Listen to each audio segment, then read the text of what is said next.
Le premier point, c'est qu'il y a une anxiété excessive par rapport aux carences dans une alimentation 100% végétale. Vraiment, ce point est surestimé et il faut le mettre à sa juste place. En réalité, il y a des carences qui sont très fréquentes dans la population générale. Je pense notamment aux carences en vitamine D, en vitamine C, en vitamine B9, ainsi qu'en fibres alimentaires. Alors, suivant le mode alimentaire, il y a des nutriments qui sont plus faciles à trouver ou plus difficiles à trouver. Alors, effectivement, il est vrai qu'il y a des nutriments plus difficiles à trouver dans une alimentation végétalienne.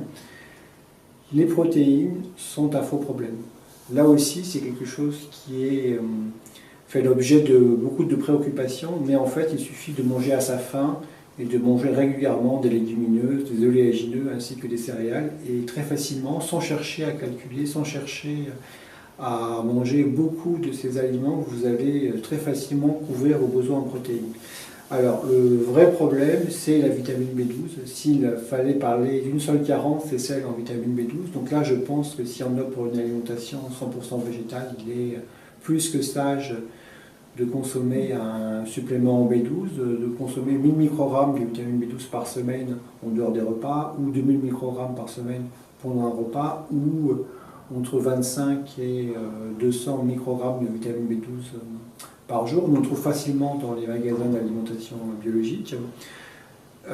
Ensuite, il y a des nutriments qui sont un peu plus difficiles à trouver, mais il n'y a rien de sorcier. C'est pas aussi un problème aussi important que pour la vitamine B12. Alors, il y a le calcium, on en a déjà parlé dans d'autres capsules vidéo. Il faut vous organiser pour trouver des aliments riches en calcium comme choux, brocoli, eau minérale riche en calcium. Le tofu aussi est riche en calcium.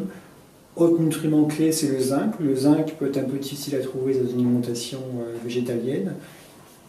Je vous conseille de consommer régulièrement des oléagineux, noix, noisettes, amandes. Et parmi les oléagineux, le record, ce sont les graines de sésame qu'on peut consommer sous forme de thym ou tahini. C'est le record de richesse en zinc dans le règne végétal.